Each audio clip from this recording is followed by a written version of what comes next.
biasa. Allahu Akbar. Bisa? Bisa. Ibu tanya ulang ya.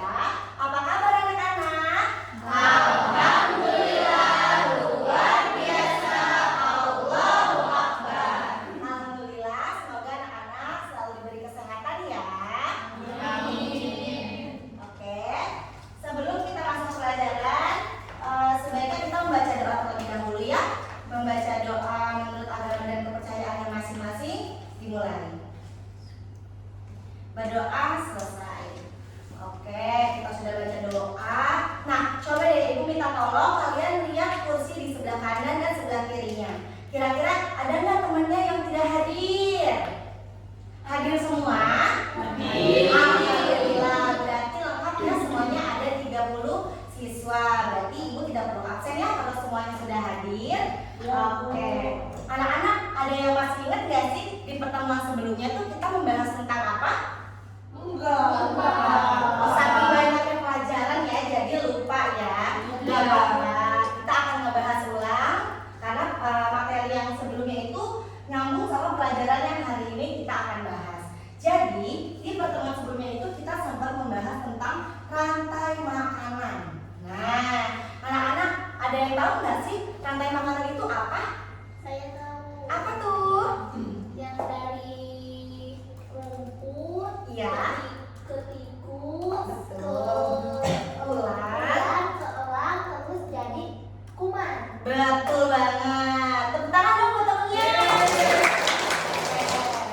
Itu betul banget jawabannya. Nah, kalau secara simpelnya itu rantai makanan itu hubungan antara makhluk hidup yang satu dengan makhluk hidup yang lainnya yang saling kebergantungan.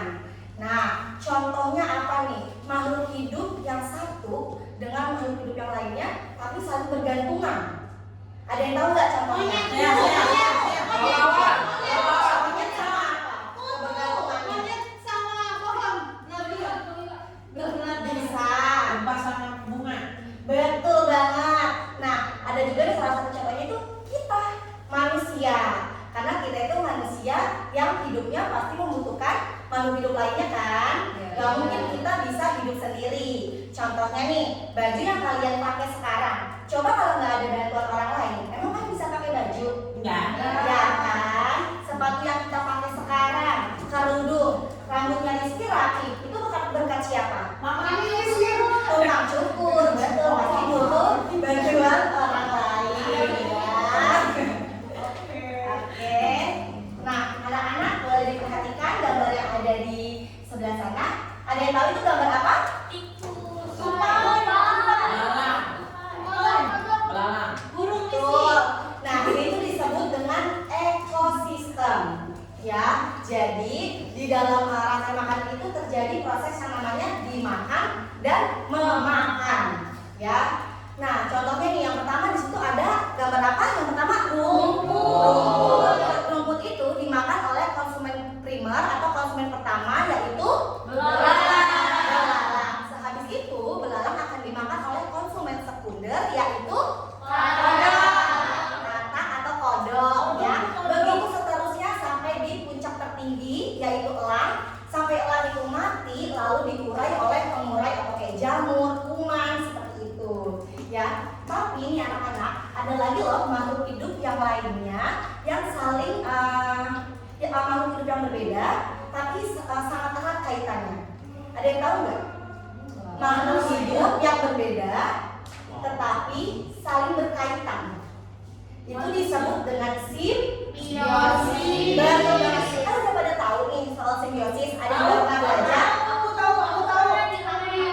Soal sudah pernah belajar di les ya, atau udah ada belajar sebelumnya di rumah ya. Nah, hari ini kita akan membahas tentang simbiosis. Kita akan mengetahui pengertian simbiosis. Di simbiosis itu ada apa aja, ada berapa jenis, dan jenis contoh-contoh hewan-hewannya atau tumbuhan atau makhluk hidupnya tuh ada apa saja. Oke, kita mulai ke pelajarannya ya. Masih semangat kan? Masih. Oke. Kita lanjut ke pembahasannya selanjutnya yaitu simbiosis. Ada yang tahu pengertian simbiosis? Ada yang tahu? Oke, nggak apa-apa. Ibu akan jelasin nih. Jadi simbiosis itu hubungan antara dua organisme dua makhluk hidup yang saling berkaitan. Ya. Nah, simbiosis itu terbagi menjadi 3 jenis. Ada yang tahu, ada yang pernah dengar. Oke, ada apa aja? Mutualisme. Oke, boleh. Partisisme. Oke. Posesifisme. Komensalisme. Jadi di simbiosis itu ada 3 jenis. Tadi apa aja? Mutualisme, parasitisme, dan komensalisme. Pintar-pintar banget sih anak-anak ibu. Ibu nggak usah ngajar kan ya? Ya dong, tetap harus ngajar ya. Oke, jadi mutualisme itu hubungan yang saling menguntungkan. Jadi ada hubungan dua makhluk hidup yang saling diuntungkan. Yang satu diuntungkan, yang satu pun diuntungkan. Itu disebut, ya nanti kita bahas nih. Jadi itu adalah pengertian dari simbiosis mutualisme. Nah, contohnya ada apa aja? Ada yang tahu nggak nih sebelum ibu bahas? Lebah dan bunga, betul. Nanti kita jelasin ya kenapa itu disebut simbiosis mutualisme. Ada lagi selain lebah dan bunga? Ada lagi yang lainnya? Oke, kita lanjut ke contohnya ya. Nah, di sini yang contoh pertamanya ada kerbau dan burung jalak. Kenapa kerbau dan burung jalak disebut sebagai simbiosis mutualisme? Nih, alasannya pertama, di kerbau itu di tubuh kerbau itu banyak sekali kutunya. Ya, itu pasti akan mengganggu kerbau. Tetapi burung jalak ini ngebantu kerbau untuk memakan-makani kutu tersebut. Jadinya kutu yang ada di kerbau ini berkurang. Dan sedangkan burung jalak itu merasa diuntungkan juga karena dia mendapatkan makanan, ya kan? Jadi sama-sama diuntungkan nih. Kerbau kutunya berkurang, terus burung jalak juga bisa kenyang dapat makanan. Lalu yang kedua tadi ada apa isi? Lebah dan bunga. Betul, ada lebah dan bunga atau kupu-kupu dan bunga. Kenapa dibilang simbiosis mutualisme? Karena si lebah atau kupu-kupu ini mendapatkan makanan dari putik atau sari dari bunga tersebut. Dia mendapatkan makanan, mendapatkan minuman, dan bunga pun merasa terbantu dengan hadirnya lebah dan kupu-kupu. Ketika lebah dan kupu-kupu itu berpindah dari bunga yang satu ke bunga yang lainnya, itu akan membantu penyerbukan. Seperti itu ya. Nah, yang selanjutnya kita akan membahas simbiosis komensalisme. Ada yang tahu simbiosis komensalisme pengertiannya apa? Saling tidak menguntungkan satu sama lain. Saling tidak menguntungkan. Salah satu menguntungkan, satunya rugi. Enggak menguntungkan. Oke, kita bahas ya. Jadi di simbiosis komensalisme ini dua makhluk hidup, yang satunya diuntungkan, yang satunya tidak merasa dirugikan. Jadi yang satunya diuntungkan, tapi sama yang ya udah gitu ya. Jadi dia tidak merasa dirugikan, tidak merasa diuntungkan. Ada yang tahu nggak nih contohnya apa? Yang satu diuntungkan, yang satunya tidak dirugikan, tidak diuntungkan. Ada yang tahu? Kan Zalora? Pohon yang kerak. Kan apa lu sudah ya, sama apa? Ikan yang kecil. Sama apa? Sama ikan yang gede. Oke. Kita akan masuk ke contohnya ya. Jadi di sini yang pertama, di sini yang paling besar ada gambar apa anak-anak? Burung. Nah, burung ini termasuk simbiosis komensalisme, yaitu antara sarang burung dengan pohon.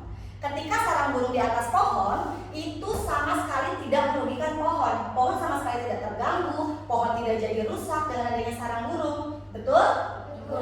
Sedangkan burung merasa diuntungkan nih karena dia mendapatkan tempat tinggal. Nah, tadi kamu ngomong ikan ya? Nah, betul, di situ ada gambar ikan, tapi itu tuh namanya ikan hiu dan ikan remora. Kalau kalian suka lihat nih ya di film-film ikan, yang film-film bawah laut, itu pasti ikan hiu tuh selalu dikelilingi sama ikan yang kecil-kecil atau seperti yang ada di gambar. Bukan, kalau Nemo itu malah sepertinya musuhnya. Ya. Nah, sedangkan kalau ikan remora dengan ikan hiu ini bisa dibilang tuh sahabatan. Dan ini salah satu contoh simbiosis komensalisme. Kenapa? Karena yang diuntungkan di sini itu ikan remoranya. Jadi ketika si ikan hiu itu memakan daging atau memakan ikan yang lainnya, itu pasti makanannya itu ada yang terjatuh ya, atau ada sisa-sisa makanannya. Nah, sisa-sisa makanannya itu akan dimakan oleh dan hiu pun tidak masalah dengan makanannya yang dimakan. Seperti itu ya. Nah, yang terakhir yaitu simbiosis parasitisme. Ada yang tahu simbiosis parasitisme pengertiannya apa? Tidak. Ada yang tahu? Tidak. Tidak dua-duanya. Virusnya. Oke, jadi kalau simbiosis parasitisme itu hubungan yang satunya dirugikan, yang satunya diuntungkan. Yang dirugikan disebutnya parasit, yang diuntungkan disebut dengan inang. Contohnya apa nih anak-anak? Ada yang tahu? Pohonan jamur. Betul. Ada lagi? Pohonan jamur. Pohonan betul, itu benalu ya. Lalu ada lagi yang lainnya? Sering banget kalau kita alamin. Sering banget manusia alamin. Burung Butuh apa? bisa. Nah, yang paling parah tuh nyamuk ya anak-anak ya. Nyamuk dan manusia itu salah satu simbiosis parasitisme. Nyamuknya parasit atau inang? Parasit. Karena nyamuk itu menghisap darah manusia dan sedangkan manusia merasa dirugikan karena darahnya disedot, terus kadang bentol-bentol. Kadang kalau nyamuknya nyamuk DBD kita bisa sakit DBD, betul ya? Oke, kita lanjut.